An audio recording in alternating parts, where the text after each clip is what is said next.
Hello बच्चों, मैं आपका शशांक सर दोबारा वापस आ चुका हूं अपने प्रॉमिस को पूरा करने के लिए। जो प्रॉमिस हम आपको ऑलरेडी किया था कि आपको 9th और 10th की जो एसएसटी का सिलेबस है वो हम यूट्यूब के थ्रू आपको कंप्लीट कराएंगे, तो उस प्रॉमिस को पूरा करने के लिए मैं वापस आ चुका हूं। साथ ही साथ मैं ऐसे टॉपिक को अभी स्टार्ट करना चालू करूंगा जो टॉपिक आपके लिए बेनिफिशियल हैं और जो टॉपिक आप करंट में देख सकोगे। तो सबसे पहले जो टॉपिक हमने उठाया है वो टॉपिक बहुत ही इंटरेस्टिंग टॉपिक है, क्योंकि हमें पता है कि हमारे लोकसभा के इलेक्शन आने वाले हैं। तो उसी वजह से हमने आज एक जो टॉपिक सेलेक्ट किया है वो है पॉलिटिकल पार्टी। बहुत ही इंटरेस्टिंग टॉपिक है। आपको ये समझने को मिलेगा यहाँ की पॉलिटिकल पार्टी सेलेक्ट बनने का क्राइटेरिया क्या क्या होता है, पॉलिटिकल पार्टी बनने से क्या क्या प्रिविलेज मिलते हैं, और नेशनल पार्टी और स्टेट पार्टी मिलने से क्या क्या प्रिविलेज मिलते हैं, कौन सी पार्टी ऐदा अपनी नेशनल पार्टी और स्टेट पार्टी रिकॉग्नाइज की जाती है। तो ये सारे पॉइंट आपको यहाँ पे आज जानने के लिए मिलेंगे। नेशनल पार्टी और स्टेट पार्टी को क्या क्या प्रिविलेज प्रोवाइड कराई जाती है, उन सारी चीज़ों को हम डिस्कस करेंगे। तो सबसे पहले हमें एक पॉइंट पता होना चाहिए कि कोई भी पॉलिटिकल पार्टी हो, ना कि नेशनल पार्टी ना कि स्टेट पार्टी, सारी पार्टियों को क्या होना पड़ेगा, every party in the country has to registered with the election commission. Country में जितनी भी पार्टियां एग्जिस्ट करती हैं सबको क्या होना पड़ेगा, सबको इलेक्शन कमीशन के पास रजिस्टर्ड होना पड़ेगा। बिना इलेक्शन कमीशन के पास रजिस्टर्ड हुए बिना कोई भी पॉलिटिकल पार्टी इलेक्शन में कंटेस्ट नहीं कर सकती है। दूसरी जानना है कि जो नेशनल पार्टी और जो स्टेट पार्टी होती हैं उनके लिए क्या होता है, उनके लिए उनके सिंबल फ्रीज करके रखे जाते हैं। मेनली क्या होता है, जो हमारी नेशनल पार्टी हैं जो स्टेट पार्टी हैं उनको जो सिंबल प्रोवाइड करे गए हैं उन सिंबल पे कोई भी दूसरा पर्सन इलेक्शन में कंटेस्ट नहीं कर सकता है। वो सिंबल उन्हीं के लिए फ्रीज रहते हैं, वो उस नेशनल पार्टी और स्टेट पार्टी के लिए हरदम फ्रीज रहेंगे। लेकिन जो अदर रिकॉग्नाइज पार्टी हैं उनको election commission different symbol offer करता है जिसपे उनके कैंडिडेट इलेक्शन में कंटेस्ट किया करते हैं। तो सबसे पहले हमें ये भी जानना जरूरी है कि जो पॉलिटिकल पार्टी को इतना प्रॉफिट मिल रहा है, नेशनल पार्टी और स्टेट पार्टी को इतना प्रॉफिट मिल रहा है, तो उसके लिए कंडीशन क्या क्या है। तो सबसे पहले हम देखते हैं क्या कंडीशन होती है। तो a party that secure at least 6% of total vote in the election of legislative assembly of state and win at least 2 seat in the recognise as a state party. तो मेनली क्या होना चाहिए, मेनली उसे जो लेजिस्लेटिव असेंबली के election हो रहे हैं उसमें 6% वोट जीतने चाहिए, और साथ ही साथ क्या होना चाहिए, साथ ही साथ उन्हें एटलीस्ट 2 सीट जीतनी पड़ेंगी जब उन्हें as a state party recognise होना है। तो ये कंडीशन क्या है, ये कंडीशन हमारे पास है as a state party recognise होने के लिए। अगर हम वहीं बात करें कि नेशनल पार्टी रिकॉग्नाइज होने के लिए क्या कंडीशन है, तो नेशनल पार्टी रिकॉग्नाइज होने के लिए कंडीशन होती है कि अ party that secure at least 6% of the total vote in the Lok Sabha. क्या करें, या तो वो 6% वोट जीते लोकसभा में, और असेंबली इन द 4 स्टेट, या 4 स्टेट की असेंबली में अगर वो 6% वोट जीतते हैं। साथ ही उनके साथ क्या कंडीशन है, साथ में उन्हें ban at least 4 seat in the Lok Sabha in recognise as a national party. साथ ही उन्हें क्या करना पड़ेगा, जो लोकसभा के इलेक्शन होने वाले हैं उन इलेक्शन में उन्हें एटलीस्ट 4 सीट जीतनी होगी, तब वो as a national party consider करे जाएंगे। तो मेनली हमने स्टेट पार्टीज की बात कर ली है, साथ ही साथ आपके सामने हमने नेशनल पार्टी के लिए बात कर ली है। लेकिन ऑलरेडी हमने आपको प्रॉमिस किया था कि चीज़ें मैं आपको करंट से कनेक्ट करके पढ़ाऊंगा। तो करंट से कनेक्ट करने वाली चीज़ें कि जो इसमें मेंशन है कि according to the classification there are 7 recognise national party in the country in 2019। तो 2019 में 7 रिकॉग्नाइज पार्टी थी, लेकिन करंट में ये पार्टीज के नंबर क्या हुआ, करंट में ये पार्टीज के नंबर कम होकर 6 हो चुका है। 6 हो चुका क्या है, क्योंकि जो इसके साथ एक कंडीशन होती है कि जो पिछले लास्ट 2 इलेक्शन में लास्ट जो कंजिक्यूटिव 2 इलेक्शन कंडक्ट कराए गए हैं उसमें अगर ये क्राइटेरिया फॉलो नहीं करती है ये पार्टी, तो उनका जो स्टेटस है उसको इलेक्शन कमीशन क्या करता है, उनके स्टेटस को इलेक्शन कमीशन रिमूव कर देता है। इसी वजह से करंट में क्या किया गया है, इसी वजह से करंट में जो हमारी 3 पॉलिटिकल पार्टी थी उनके स्टेटस को रिमूव कर दिया गया है। साथ में दो पॉलिटिकल पार्टी हैं जिन्हें ये स्टेटस प्रोवाइड कराया गया। उसको डिस्कस करने से पहले कि किस पार्टी के स्टेटस को रिमूव किया गया है और किस पार्टी के स्टेटस को इंक्लूड करा गया है, उससे पहले हम ये डिस्कस कर लेते हैं कि जो ऑलरेडी एग्जिस्टेंट कौन कौन सी पॉलिटिकल पार्टी थी जिन्हें नेशनल पार्टी का प्रिविलेज मिला था। तो सबसे पहले आप देख सकते हो कौन सी है, ऑल इंडिया तृणमूल कांग्रेस। सबसे पहले नंबर पे क्या दिख रहा है हमें, ऑल इंडिया तृणमूल कांग्रेस है, जिनके लीडर कौन है, जिनकी लीडर ममता बनर्जी हैं। और इसे कब रिकॉग्नाइज किया गया नेशनल पार्टी को, 2016 में as a national party consider किया गया।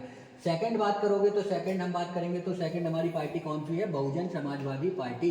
तो बहुजन समाजवादी पार्टी का फॉर्मेशन कब किया गया, तो बहुजन समाजवादी पार्टी का फॉर्मेशन किया गया है 1984 में।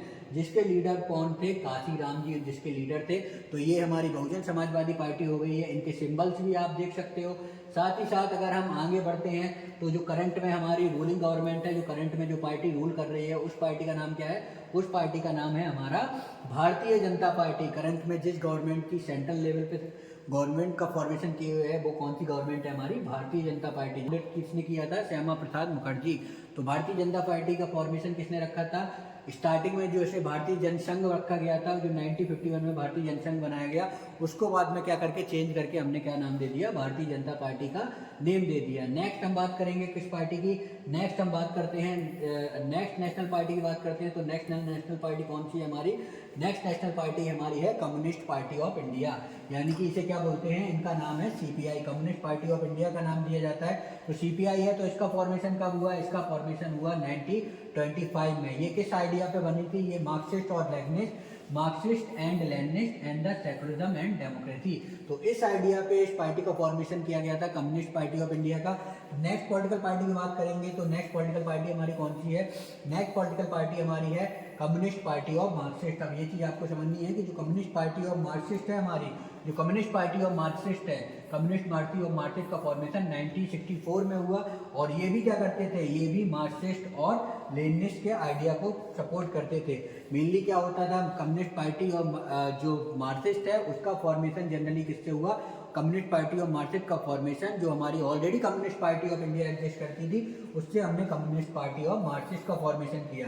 नेक्स्ट बात करोगे तो जो हमारी पॉलिटिकल पार्टी है, जो बहुत ही पुरानी पॉलिटिकल पार्टी है, उसका नाम क्या है? Indian national Congress. इसके बारे में बात करोगे तो इसका फॉर्मेशन कब किया गया? इसका फॉर्मेशन 1885 में किया गया। और इसको क्या है? इसको माना गया है कि इसी ने ही इंडिया के जो इंडिपेंडेंस है उसको लीड किया जनरली, और उसको इंडिया के इंडिपेंडेंस में जो इंडियन नेशनल कांग्रेस है उसने बहुत ज़्यादा इंपॉर्टेंस शो किया। नेक्स्ट बात करते हैं, जो हमारी नेक्स्ट पार्टी है वो क्या है? Nationalist Congress party. तो इसका फॉर्मेशन कब हुआ? 1999 में किया गया। और इसको कैसे, ये कहाँ से फॉर्मेट हुई? ये फॉर्मेट हुई जो कांग्रेस से स्प्लिट होकर इस पार्टी का फॉर्मेशन किया गया। मेनली क्या था? इसका मेनली प्रेजेंस कहाँ है? इसका मेनली प्रेजेंस ज़्यादातर महाराष्ट्र वाले रीजन में है। इसका मेनली महाराष्ट्र वाले रीजन में ज़्यादा ही प्रोमिनेंट प्रेजेंस है मेनली। और तो ये सारी पार्टियां आपने डिस्कस कर ली। जो करंट नेशनल पार्टी हैं वो हमने ऑलरेडी डिस्कस कर ली। अब हम आपको बताते हैं कि करंट में जिनका स्टेटस रिमूव कर दिया गया है और जो नई पार्टी इंक्लूड करी गई हैं उनके बारे में हम डिस्कस करते हैं। तो आप देख सकते हो, तो आपको देख सकते हो कि कौन कौन सी पार्टियां हैं जिन्हें हमने नेशनल पार्टी का स्टेटस मिल गया है और नेशनल पार्टी के स्टेटस को प्रोवाइड कर दिया गया है, बाकी जो अदर पार्टी के स्टेटस को रिमूव कर दिया। तो ये देख सकते हो आप, द हिंदू का आर्टिकल में आपको न्यूज़ मेंशन करी गई है। और न्यूज़ के अंदर क्या मेंशन कराया गया है कि ईसी ग्रांट आप as a national party of status and withdraw its from the TMC, CPI and the NCP. तो कौन कौन सी पार्टी हैं जिनका नेशनल पार्टी का स्टेटस हट गया? वो कौन सी है? पहली हमारी टीएमसी है, सेकंड हमारी सीपीआई है और थर्ड हमारी एनसीपी है। आपको कंफ्यूज नहीं होना है, सीपीआई एम के नेशनल पार्टी का स्टेटस अभी भी है, सिर्फ सीपीआई के पार्टी के नेशनल स्टेटस को रिमूव कर दिया गया।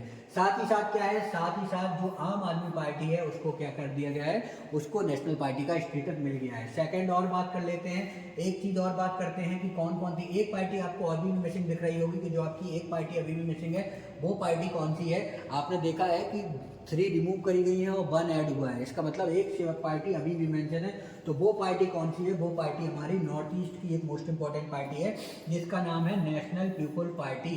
तो ये नेशनल पीपल पार्टी है, इसको भी नेशनल पार्टी का स्टेटस दिया गया है अभी, और ये भी हमारी अब नेशनल पार्टी बन गई है। इसके साथ एक कंडीशन होती है कि जो नेशनल पार्टी के स्टेटस के क्राइटेरिया को पहले फिक्स करके रखा गया है, अगर आप उस क्राइटेरिया को फॉलो नहीं करते हो तो इलेक्शन कमीशन 2 कंसेक्यूटिव इलेक्शन के बाद उस कंडीशन को रिमूव कर देता है। लाइक आपका जो नेशनल पार्टी का स्टेटस है उसको रिमूव कर देता है, और जो पार्टी उसको इम्प्लीमेंट करना चालू कर देती है तो उस पार्टी को वो स्टेटस दे दिया जाता है। आई होप आपको ये टॉपिक समझ आया होगा।